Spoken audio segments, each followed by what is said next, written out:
तो बच्चों इस वीडियो में डिस्कस करेंगे क्लास 8 सब्जेक्ट मैथ के mid term examination 2025-26 morning shift के पेपर के सॉल्यूशन को ध्यान से देख लो कि आपने कितना राइट किया कितना रॉन्ग।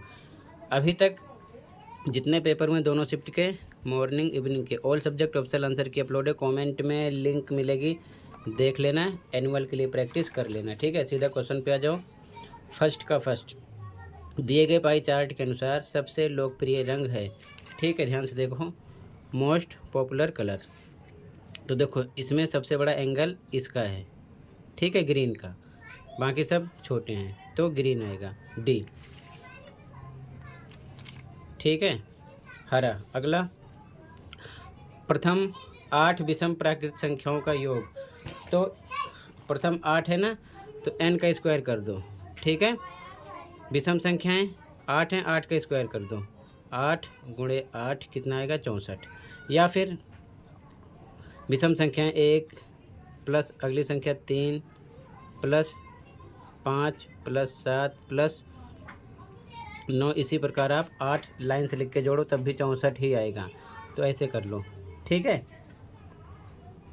अगला देखो, तो यहाँ पर बी करेक्ट है, 64। अगला, निम्नलिखित में से कौन सा गुण समलंब चतुर्भुज का वर्णन करता है। देखो इस प्रकार से। ठीक है, तो सम्मुख भुजाओं का एक युग्म समांतर होता है, ये। ठीक है, ये सही हो जाएगा, a pair of opposite sides is parallel. अगला,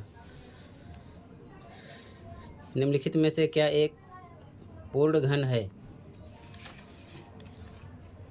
which of the following is a perfect cube. ये नहीं है। ठीक है, ये भी रॉन्ग है, ये करेक्ट है। कैसे, सबका एलसीएम निकालना। ठीक है, तो इसका बनेगा, ये 7 से कटेगा, 7 चौक 28, 7 निम 63, फिर 7 से कटेगा, 7 7 49, ये 49 हो गया, फिर 7 से कटेगा 1 आएगा। ठीक है, तो इसी का पेयर बनेगा।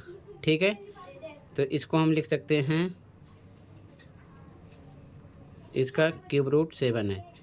ठीक है, तो घन संख्या यही है आपकी। ठीक है, पूर्ण घन संख्या, बाकी नहीं है। आगे देखो ध्यान से, अगला क्वेश्चन, निम्नलिखित में से कौन सी सममित व्यवस्था का उपयोग वर्ग संख्या को दर्शाने के लिए नहीं किया जा सकता। ठीक है, यहाँ पर तो डी करेक्ट है। इसे कर सकते हैं, इसे भी कर सकते हैं, इसे भी कर सकते हैं। ठीक है, यहाँ पर डी करेक्ट हो जाएगा, इसे नहीं कर सकते हैं। अगला, यदि 40% विद्यार्थी वनीला पसंद करते हैं तो पाई चार्ट में यह किस केंद्रीय कोण को दर्शाता है। तो ध्यान से देखो, 40% है। ठीक है, टोटल परसेंट 100 होता है, तो 40 ऊपर नीचे 100, और केंद्रीय कोण के लिए 360 से गुणा करते हैं। 0 से 0 कैंसिल, 0 से 0, 36 बचा, 4 बचा, गुणा करो, 4 6 24, 4 4 3 12 2 14। ठीक है, 144, ए करेक्ट है।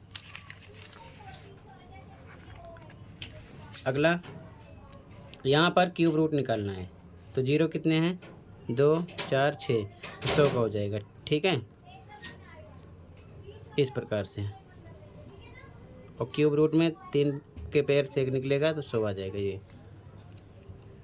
ठीक है, बी करेक्ट है।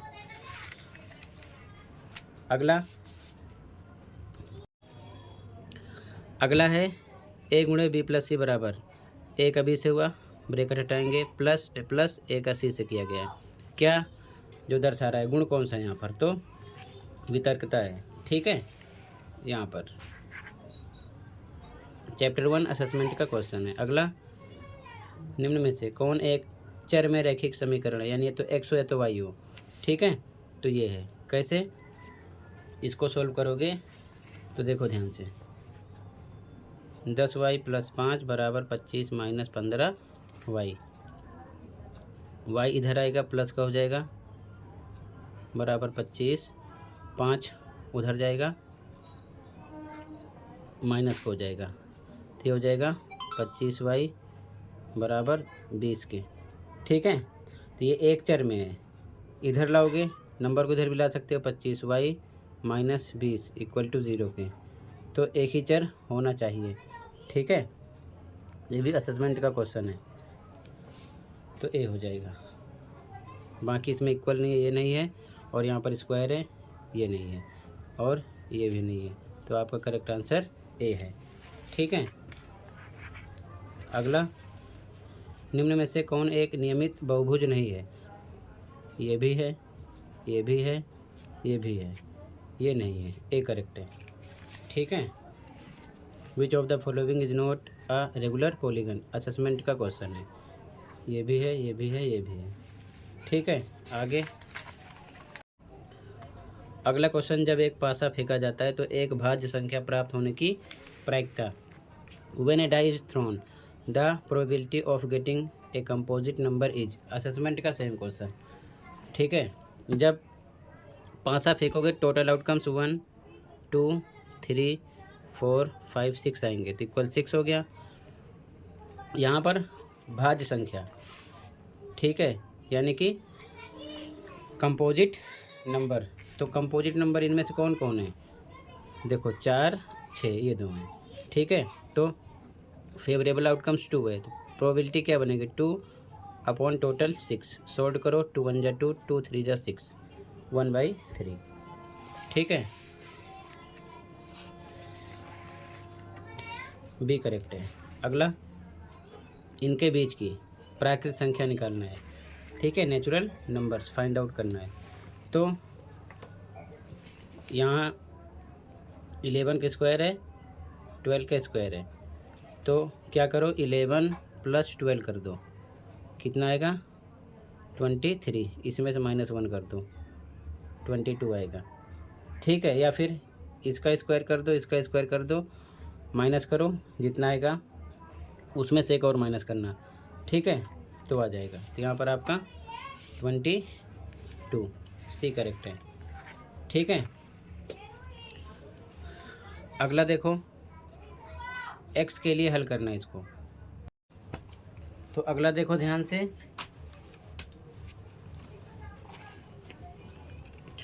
x बराबर 4/5 x + 10 है। ठीक है, बाई 1 लगा के क्रॉस करेंगे तो ये 5x हो जाएगा, बराबर इधर बचा 4 ब्रैकेट में x + 10, 5x बराबर ब्रैकेट खोलो 4x + 4 को 10 से करेंगे 40, x इधर आएगा 5x - 4x बराबर 40, 5x में से 4x जाएगा 1x, यानी कि 1x बराबर 40, ये आंसर हो गया। ठीक है, इसके बाद में अगला क्वेश्चन है, x का मान निकालना है, तो 90 40 135 + x बराबर जोड़ के 360 के इक्वल रखना है। ठीक है, और रीजन लिख देना है कि बहुभुज के सभी बाह्य कोणों का योग कितना होता है 360। ठीक है, तो ध्यान से देखो, इसको लिख देते हैं 40 + 90 40 90 + x + 135 बराबर 360 के, यहाँ रीजन लिख देना था। ठीक है, बहुभुज के सभी बाह्य कोणों का योग कितना होता है 360, रीजन लिखना ज़रूरी है। ठीक है, 40 90 135 जोड़ो, कितना आएगा 265 + x बराबर 360 के, तो x बराबर ये इधर आएगा माइनस का हो जाएगा -265, 360 में से आप 265 घटाओगे, ठीक है, तो आएगा 95, इस प्रकार लिखना था। अगला देखो, पाइथागोरस त्रिक से y का मान निकालना है। ठीक है, तो देखो यहाँ पर a² + b² बराबर होता है c² के, यानी दो भुजाओं के योग बड़ी भुजा के योग के बराबर होता है, वर्ग के योग के। ठीक है, तो a पर यहाँ पर 5 का स्क्वायर करते हैं, b पर मान लो y है y का स्क्वायर, c पर बड़ी साइड 13 है इसका स्क्वायर, ठीक है। इसका आएगा 25, ये सेम रहेगा, इसका स्क्वायर करोगे 169 आएगा, ठीक है। तो वाई स्क्वायर इक्वल टू 169, ये इधर आएगा माइनस का हो जाएगा, ठीक है। तो वाई स्क्वायर घटाओगे 9 में से 5 जाएगा 4, 6 में से 2 गया 4, 144। तो वाई बराबर स्क्वायर हटेगा रूट लगेगा, तो ये बनेगा 12 गुणे 12, ठीक है, 12 निकलेगा, ठीक है। ये इसका आंसर हो गया। अगला देखो, अथवा वाला, इसका मान निकालना है, ठीक है। तो इसका आंसर देखो, रूट में 1.69 है, फिर रूट में 0.04 है और का, ठीक है। तो इसको लिख सकते हैं 1.3 इंटू 1.3 और इसको 0.2 इंटू 0.2, इसमें पेयर में से 1.3 निकलेगा और इसमें 0.2, ठीक है। इसका करो मल्टीप्लाई, तो कितना आएगा, ये आ जाएगा 0.26, ये आ जाएगा आंसर, ठीक है। अगला देखो, प्रायिकता निकालना है, ठीक है। 3 हरा त्रिज्यखंड है, 1 नीला 1 लाल, टोटल कितना हो गया कुल, यानी कि टोटल कितना हो गया, देखो 3 + 1 + 1 कितना हो गया 5, ठीक है। अब इसके बाद में पहले कह रहा है कि टोटल कुल परिणाम ही हो गया, ठीक है ना, टोटल आउटकम्स। हरा त्रिज्यखंड प्राप्त होने की, हरा कितना है, देखो 3 है, तो पहले के लिए प्रायिकता बनेगी 3 बटे में टोटल 5, ठीक है। अगला कह रहा है कि एक गैर नीला त्रिज्यखंड प्राप्त करने की, गैर नीला, नीला ना हो, ठीक है। तो यही दो बचेंगे, हरा और लाल, तो 3 1 4, 4 हो जाएगा। दूसरे के लिए 4 बटे में टोटल 5, ये फर्स्ट का आंसर हो जाएगा, ये सेकंड का, ठीक है, ये आंसर हो जाएगा। तो बच्चों अभी आप आगे क्वेश्चन देख लो, ठीक है। बाकी मैं कंप्लीट पेपर का आंसर शाम तक प्रोवाइड करूँगा। बाकी इतने क्वेश्चन बताना कि आपने कितना स्कोर किया है, ठीक है, ध्यान से देख लो, ठीक है बच्चों, फटाफट देख लो ध्यान से क्वेश्चन को, टेंशन नहीं लेना है। कंप्लीट पेपर के आंसर की मैं शाम तक प्रोवाइड कर दूंगा, बिना किसी टेंशन के मैच कर लेना अपने आंसर। चैनल को सब्सक्राइब कर लो ताकि जैसे सॉल्यूशन अपलोड हो आपको नोटिफिकेशन मिल जाए। बाकी अभी तक जितने पेपर हुए सबका सॉल्यूशन अपलोड है, ठीक है, प्लेलिस्ट देख लो, इस वीडियो के कमेंट में मिलेगी, ठीक है, देख सकते हो। तो टोटल इतना ही था, मिलते हैं कंप्लीट पेपर के सॉल्यूशन के साथ, ओके।